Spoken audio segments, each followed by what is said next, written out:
we get into striving for superiority, one of the things that we have to understand is that it's not superiority in the sense of I'm trying to be better than you, right? Today when I say I'm trying to be superior, it's not, or it's more of a ranking, it's like upon a hierarchy. But Alfred Adler's definition of superior was actually a self-actualization, right?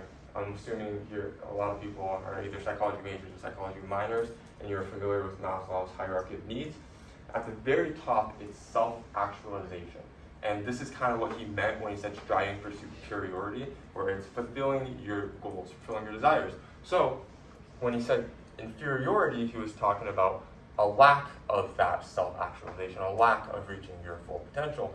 So when I say, and he would say that we are all inferior from the time we were born, it's not an insult, it's not to say that you're worse than anybody, it's just we're here trying to strive for better things.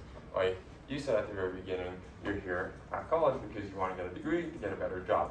That's how, in a sense, we're all inferior compared to where we could be, and then we want to get that college degree so that we can self-actualize and reach our goals. So when Alfred Adler was working in, not working in the circus, working near a circus, one of the things he noticed was organ inferiority, and this is a little complicated topic. So organ inferiority in a literal sense means people have deficient organs and other organs compensate for those organs. That happens in actual biology. But now, especially now, it's kind of, it relates to other sorts of inferiority. So it'd be like West Coast class is a literal organ inferiority, but maybe you're lacking in one area. Maybe you're a football player and you're very slow, but you're really powerful, and that helps you, right? So that kind of, maybe in warfare, you have a really weak Navy, but you have a really strong Air Force, and that compensates.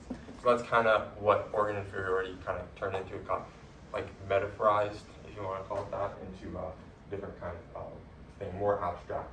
So this is pretty much Alfred Adler's just one, if there's one thing you remember from Alfred Adler, it's this, is that inferiority is the one thing that chases us.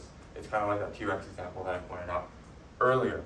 And so one of the things to remember here is that we're blessed with inferiority. Alfred Adler saw inferiority as a good thing. Because if we didn't have inferiority or feelings of inferiority, we wouldn't be here, we wouldn't do anything. There's no reason to do anything. The fact that we're all inferior makes us want to become better.